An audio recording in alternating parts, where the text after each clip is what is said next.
Hello जय स्वामिनारायण, जय श्री कृष्ण, जय सियाराम बधाઈને। અને આજે અમારા સાધુભાઈ છે એમની બર્થડે છે તો કાલે અમે સેલિબ્રેટ કરવાના છીએ। આજે રથયાત્રા હતી એટલે અને એમને દહીંવડા બહુ ફેવરિટ છે તો કાલે બધા પિકનિક કરવા જવાના છીએ તો મેં વિચાર્યું અને દહીંવડા લગભગ બધા મારા ફ્રેન્ડ સર્કલમાં બહુ ફેમસ છે તો વિચાર્યું કે મેં આજે દહીંવડા બનાવીએ। અને દહીંવડા અરાઉન્ડ આઈ થિંક આપણે 15 to 20 લોકો છું, છોકરાઓ વગર 15 અડલ્ટ અને છોકરાઓ સાથે 20 કાઉન્ટ કરીએ તો એના માટે હું તમને પ્રોસેસ બતાવું છું કે કઈ રીતે કરીશું। તમે જોવો છો કે આખા અડદ લીધેલા છે। આખા અડદને ગઈકાલે રાત્રે મેં સોક કરી દીધા હતા। હવે ઓલમોસ્ટ લગભગ બહુ સરસ રીતે સોક થઈ ગયા છે, તમે જોવો છો। મેં અત્યારે જ 3 વખત સરસ રીતે વોશ કરી દીધા છે એટલે એમાં કંઈ બી ચિકાસ કે ઉપર કંઈ બી હોય તો એ સરસ રીતે વોશ થઈ જાય। અને હવે તમે જોઈ શકો છો કે ત્યાં આ મારું જે કોર્નર છે બધા ગેજેટ કોર્નર વિટામિક્સ ગ્રાઇન્ડર વાપરું છું એના માટે એટલે બહુ ક્વિક થઈ જાય, લગભગ 2 ટાઈમ્સ to 3 ટાઈમ્સમાં તો બધું ગ્રાઇન્ડ થઈ જશે। તો આપણે દળવાનું શરૂ કરીએ। બહુ મોટું રાખવાનું છે, એકદમ ઝીણું નહીં, એકદમ આપણે કરકરું રાખીશું એટલે હું દળાઈ જાય એટલે તમને બતાવું છું। આ બધું ટોટલ 3 ભાગમાં ડિવાઈડ કરી અને બધું જ ખીરું દળી લીધું છે અને આ છેલ્લું છે।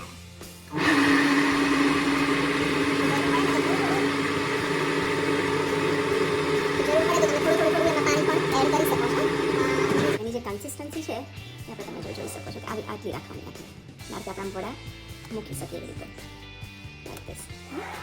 ચાલો આટલી કન્સિસ્ટન્સી હોય એની અને આ છેલ્લું જાળ છે એને બી આપણે અહીંયા ખાલી કરી દઈશું।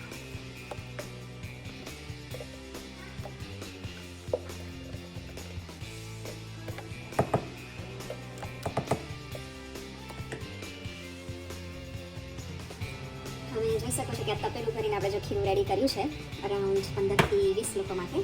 અને હવે એ ખીરાની અંદર ખાલી થોડું સોલ્ટ આપણે નાખી દઈશું જેટલું જરૂર પૂરતું અને પછી એને 15 મિનિટ માટે સાઈડમાં મૂકી દઈશું। મીઠું નાખીને આપણે ઉકળાવી લઈએ।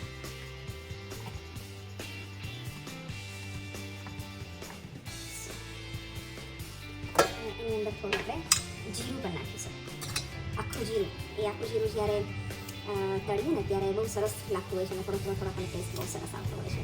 એટલે બીજું આપણે એની અંદર કશું જ નથી નાખવાનું, ખાલી મીઠું અને જીરું બસ। પછી આપણે એને 15 મિનિટ્સ માટે સાઈડમાં મૂકી દઈશું અને 15 મિનિટ્સ સુધી આ ખીરું રેસ્ટ થાય ત્યાં સુધી આપણે દહીં વડાની ઉપર જે મસાલો સ્પ્રેડ કરતા હોઈએ એ બહુ જ ટેમ્પટિંગ લાગતો હોય છે તો આપણે બહુ ટેસ્ટી લાગતા હોય છે। આ ખીરાને આપણે અહીંયા સાઈડમાં મૂકી દઈએ। ખાવાની તૈયારી જો હું તમને બતાવી દઉં તો એમાં આખું આપણે જીરું લેવાનું છે, થોડા ધાણા લેવાના, થોડા લોંગ લીધું છે જેને આપણે શું કહીએ ઓકે મરી અને લોંગ, બરાબર। એને આપણે થોડા રોસ્ટ કરી લઈશું।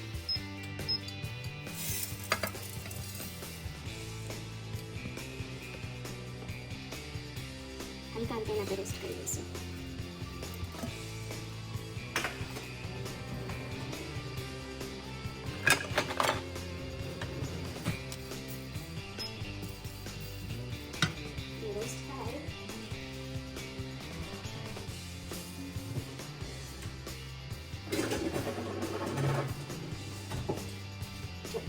ત્યાં સુધી આપણે એની સાથે થોડું સોલ્ટ નાખીશું મસાલાની અંદર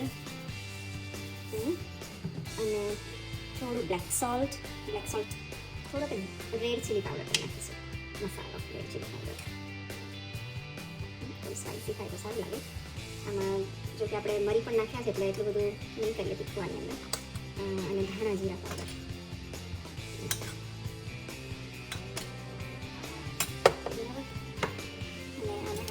થોડી વાર રોસ્ટ કરી નાખીએ। સહેજ ગરમ થાય પછી આપણે ગેસ થોડો ધીમો કરી દઈશું અને જેટલું ધીમા તાપે રોસ્ટ કરીએ એટલું સારું। તમે જોઈ શકો છો કે એની સ્મેલ તો એટલી સરસ આવે છે ને ત્યારે જીરાની અને ધાણાને બધું રોસ્ટ થાય તો બહુ સરસ સ્મેલ આવતી હોય છે એની। લાગે છે બહુ વધારે ગરમ થઈ ગયું છે એટલે મેં ગેસ બંધ જ કરી દીધો છે। જે તવીની જે ગરમ છે એનાથી જ I think rest of the જે બાકી છે થોડું રોસ્ટ થવાનું થઈ જશે અને બધાએ કલર પણ ચેન્જ કરી દીધો છે। અને થોડું આપણે ઠંડુ પડવા દઈશું અને સહેજ ઠંડુ થઈ જાય એટલે આપણે એને મિક્સરમાં ગ્રાઇન્ડ કરી દઈશું। આપણે જ્યાં સુધી જે ગરમ મસાલો આપણે રોસ્ટ કર્યો છે ઠંડો થાય ત્યાં સુધીમાં આપણે અહીંયા જો તેલ મૂકી દઈએ છીએ તળવા માટે। એક સાથે 15-15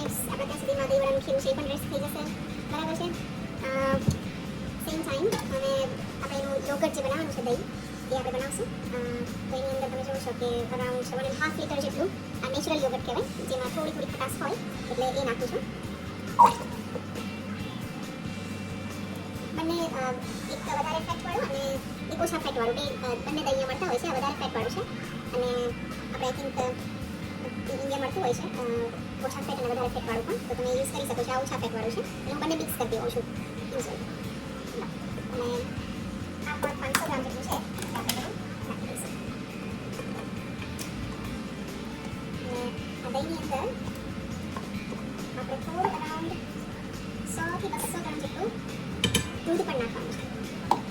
દૂધ નાખવાથી ઈઝી આવશે ને, એ તમે ખાવામાં એટલી સિલ્કી લાગશે. જ્યારે આપણે જીરી ત્રણેય વસ્તુ જ્યારે ભીજી થશે એટલે બહુ સરસ લાગશે. તમે જોવો છો કે આટલા યોગર્ટની અંદર આટલું દૂધ નાખ્યું છે.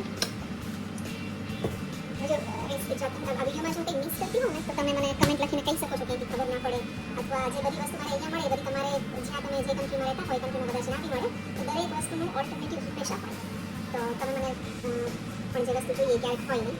એટલે જો મેં આમાં થોડું સોલ્ટ નાખ્યું છે અને હું શુગર પણ નાખી દઈશ. અને બધા અહીંયા થોડું ગળ્યું છે, ઓછું ખાઈએ છીએ એટલે એટલી બધી ખાંડ નહીં નાખીએ. એની અંદર પણ બ્લેક સોલ્ટ, દહીંવડાની ડિશમાં બ્લેક સોલ્ટ તમે બધામાં નાખી શકો. બેટરમાં નાખી શકો, તમે જે મસાલો બનાવ્યો છે એમાં નાખી શકો, આમાં દહીંની અંદર નાખી શકીએ. અને આના માટે પણ આપણે થોડું રોસ્ટ કરેલું જીરું જરૂર પડશે. આમાં વધારે જ રોસ્ટ કરેલું છે એટલે આપણે જીરું પણ ઉપર નાખી દઈશું. બહુ બધું ભેગું થઈ ગયું પણ લખી દઈ શકીએ છીએ. મસાલો પણ મેઇન વાઇલ એકદમ ઠંડો થઈ ગયો છે એટલે હું આને ઝારમાં ભરી અને એને પણ આપણે ભરી દઈશું. હવે જો આ દહીંની જે કન્સિસ્ટન્સી છે આવી રીતે છે, આપણે એને થોડુંક ઝીરી લઈશું આવી રીતે. એટલે એની જે એકદમ જે આપણે જે ઇન્ડિયા આપણે ખાઈએ ક્યારેક દહીંવડા, તો એ જે દહીંની જે એકદમ સિલ્કીનેસ જે આવતી હોય છે ને એ મને બહુ ગમે. અને મને એમ થાય કે એ લગભગ આપણે જે વધારે ફેટવાળું કરીએ ને એની અંદર આપણે થોડું દૂધ નાખીએ અને એને ઝીરીએ એટલે બહુ સરસ એની સિલ્કીનેસ આવતી હોય છે, બહુ સરસ લાગે છે. અને તમે જોઈ શકો છો કે તેલ પણ ઓલમોસ્ટ આપણું ગરમ થઈ ગયું છે. શું તળવાનું પણ શરૂ કરીશું. તળવાની અંદર એક ટ્રીક આપણે ધ્યાનમાં રાખવાની છે, એટલે વડા એકદમ મસ્ત મજાના ફ્લફી અને મોટા અને અંદર એર ભરાય. અને એ એર ભરાય અને પછી તમે જ્યારે દહીંમાં ડુબાડો એટલે એ જે ફ્લફી વડા હોય એની અંદર દહીં બધું સોક કરવું જોઈએ. પછી એ દહીં વડા તમે ખાઓ તો હસી લાગે છે. એટલે આ બનાવતા બનાવતા એવું જ વિચારું છું. આ પહેલાં જો તેમાં તમને થોડું તમને લાગે કન્સિસ્ટન્સી તો તમે થોડું પાણી પણ અંદર એડ કરી શકો છો. કેટલું શાઇન અને કેટલું સરસ ઠંડે છે. એકદમ સરસ મજાનો દળી લીધો છે. એ રેડી થયું છે એને આપણે ઓવરનાઇટ ફ્રીજમાં મૂકી દઈશું. જરૂરી નથી ફ્રીજમાં મૂકવું, પણ કાલે મારે દહીંવડા લઈ જવાના છે પિકનિકની અંદર, એટલે કાલે ઓછો ટાઈમ હોય એટલે આજે બનાવીને ફ્રીજમાં મૂકી દઉં છું. વડા પણ આજે તળીને રેડી કરી દઈશ અને કાલે એ બંને મિક્સ કરીશું. એ બી હું તમને આખી પ્રોસેસ બતાવીશ, કારણ કે વડાને દહીંમાં નાખતા પહેલાં એક વેરી અગત્યનું સ્ટેપ છે અને એ સ્ટેપ પણ હું તમને બતાવીશ. બરાબર, એટલે દહીં હું ફ્રીજમાં મૂકી દઉં છું. કોશવાની કન્સિસ્ટન્સી મેં પહેલાં પણ બતાવી તમને. અને એને છે થોડું આપણે હલાઈ લેવાનું છે. આ બહુ અગત્યનું એક સ્ટેપ છે. આપણે હલાઈ લઈશું તો એની અંદર એર ભરાય. બરાબર છે, મેં હમણાં થોડી ઓફ વિડીયો મેં હલાવ્યું હતું ઘણું બધું, અને અત્યારે હું તળતા પહેલાં એને ફરીથી હલાવું છું. અને હવે બીજું પણ એક અગત્યનું સ્ટેપ છે કે આપણે તળતા પહેલાં છે ને હું હાથથી તળવાનું વિચારું છું. ચમચી મને ફાવતું નથી, કારણ કે આટલા બધા વડા આપણે જો તળવાના હોય તમે જોઈ સ્પંસી છે અને તમે ઉપરથી ઝાડવી લો એટલે આવી રીતે લેવાનું અને એની અંદર થોડી આવી રીતે એર ભૂકી જવાનું અને આ રીતે તમે વડા મૂકી શકો છો. એક સાથે લગભગ હું 9 થી 10 વડા મૂકતી હોઉં.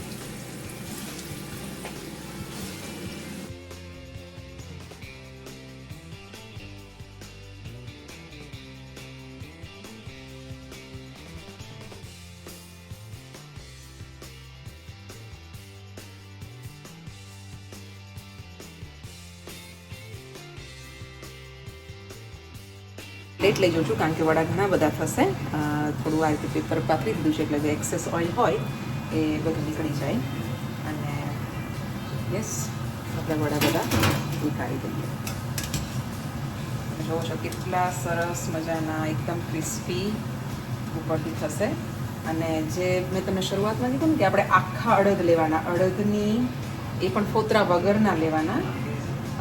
અડદની ફોતરા વગરની જે અડદની દાળ આવે છે ને એને હું અવોઇડ કરું, કારણ કે મેં નોટ કર્યું છે કે જ્યારે બી તમે ઢોસા માટે કે પછી વડા માટે આખા અડદ યુઝ કરીએ આપણે, ત્યારે જે વડા છે ને, વડા કે ઢોસા કે જે બી તમે બનાવો એકદમ ક્રિસ્પી થતા હોય છે.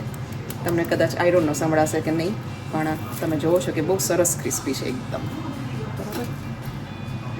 જો એક બીજી વાત મારે તમને શેર કરવી છે, જે એકદમ થોડી ઇમ્પોર્ટન્ટ મને લાગી. હું વિચારતી હતી આ ફ્રાય કરતાં કે મોસ્ટલી આપણે કોઈ પણ પ્રકારના જે વડા તળીએ, ભજીયા તળીએ કે ગમે તે તળીએ તો આપણે મીડિયમ ટુ હાઈ ફ્લેમ રાખતા હોઈએ ગેસની. પણ જ્યારે દહીંવડાના વડા તળીએ ને, બિકોઝ કે બેટલની અંદર આપણે બહુ બધું હલાવીને એની અંદર આપણે એર ભરીએ છીએ, તમે જેવા મૂકશો ને એ જ એવા તરત જ એ વડા છે ને ઉપર આવી જશે. હું તમને બતાવું છું થોડો ક્લોઝઅપ કરીને, તમે જોઈ શકો છો કે જેવા આપણે હું જેવું મૂકીશ ને એવું સીધું એ ઉપર આવી જશે, કારણ કે એની અંદર એર છે. એટલે હું પ્રિફર કરું કે એને હંમેશા હાઈ ફ્લેમની અંદર એને હું ફ્રાય કરતી હોઉં, કારણ કે એમાં એર હોય એટલે એ બહુ જલ્દીથી અંદર પણ ચડી જાય, કોઈ કાચા નહીં રહે. અને બીજું એક ઇમ્પોર્ટન્ટ ફાયદો આપણને એ થાય કે ઓઇલ ઓછું પીશે. તમે આને જો મીડિયમ આંચમાં તમે તળશો તો એ ભરીને અડદની દાળ છે એટલે ઓઇલ પીવે, અને આપણે અંદર એર ભરીએ છીએ એટલે આમાં એક એ વસ્તુ ધ્યાન રાખવાનું કે આપણે એને થોડાક હાઈ, એકદમ હાઈ પણ નહીં, પણ મારી ઇન્ડક્શન છે એટલે યુઝ્યુઅલી હું વડાને ઉતરતી હોઉં તો અરાઉન્ડ 6, 6:30 ઉપર રાખતી હોઉં. પણ જ્યારે અડદના વડા તળું દહીં વડા માટે ત્યારે 8 ડિગ્રી ઉપર, 8 નંબર ઉપર હું રાખું. એનું જે સેટિંગ છે એ અપ ટુ 10 સુધી છે, પણ હું 8 ઉપર મૂકું એટલે એકદમ પણ હાઈ નહીં, પણ મીડિયમથી વધારે હાઈ કહેવાય અને એકદમ હાઈથી થોડું ઓછું કહેવાય.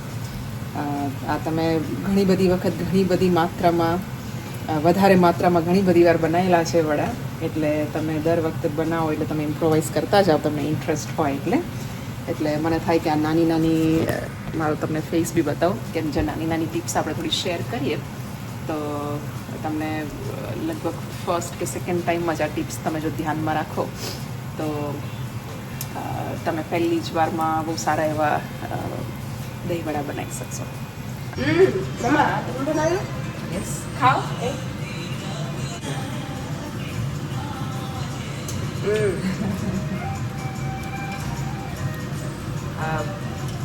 મારા છોકરાઓને છે ને હંમેશા જ્યારે હું તળતી હોય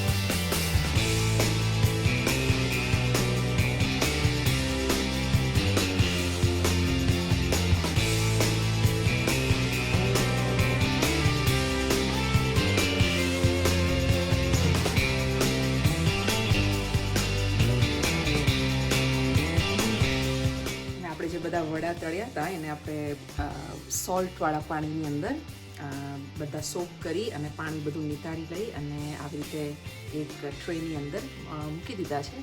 અને થોડા વડા વધ્યા છે એને હું ફ્રીજમાં મૂકી દઈશ, ફરીથી બી આપણે એને ખાઈ શકીએ. તો હવે ફટાફટ આપણે ગાર્નિશિંગ માટે થોડું અંદર કસ્ટર્ડ નાખીશું. ફ્રીજમાંથી આ યોગર્ટ પણ બહાર નીકાળી દીધેલું છે અને એને આપણે આ બધા જ વડા ઉપર આમ નાઈસલી પોર કરી દઈશું.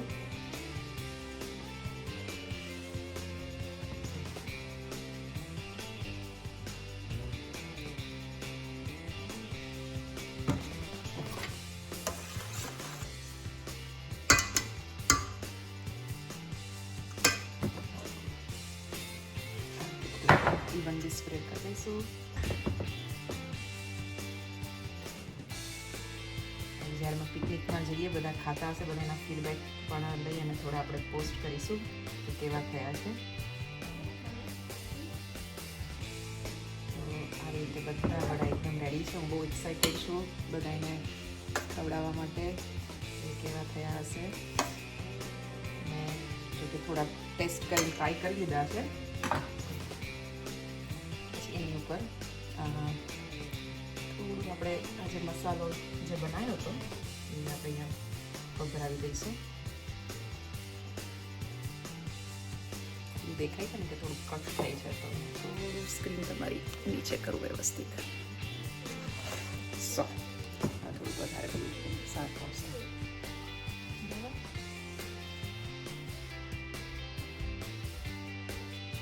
મસાલો થોડો મસાલો આપણે અહીં ત્યાં જોડે બી લઈ લઈશું, એટલે જેને વધારે ગરમ નહીં પણ સોરી સ્પાઇસી ખાવું હોય એ લોકો થોડો વધારે મસાલો એક્સ્ટ્રા એમાં નાખી શકે છે.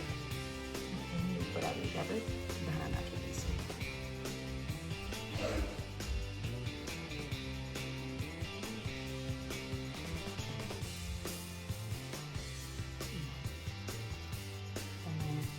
જોઈ શકો છો કે કેટલું સરસ લુક લાગે છે. અને આની ઉપર એલ્યુમિનિયમ ફોઇલ લગાવી અને આજે અમે પિકનિકમાં લઈ જઈશું. તો આ મારી ડિશ અરાઉન્ડ આ સ્ટાર્ટરની અંદર અમે યુઝ કરવાના છીએ, એટલે અરાઉન્ડ બધા 2-3 ઓન એન એવરેજ બધા થાય એટલે ઇનફ છે આઈ થિંક. અને પછી પાણીપુરી પણ ત્યાં ખાવાના છીએ પિકનિકની અંદર, એની થોડી ઝલક આપણે ઉતારીશું અને તમને મે બી નેક્સ્ટ વિડીયોમાં બતાવીશું. આ ડિશ થઈ ગઈ રેડી. ચલો બધાને મળીશું હવે નેક્સ્ટ રેસીપી સાથે, નેક્સ્ટ બ્લોગ સાથે. ત્યાં સુધી બધાને જય શ્રી કૃષ્ણ, જય સિયારામ, જય સ્વામિનારાયણ.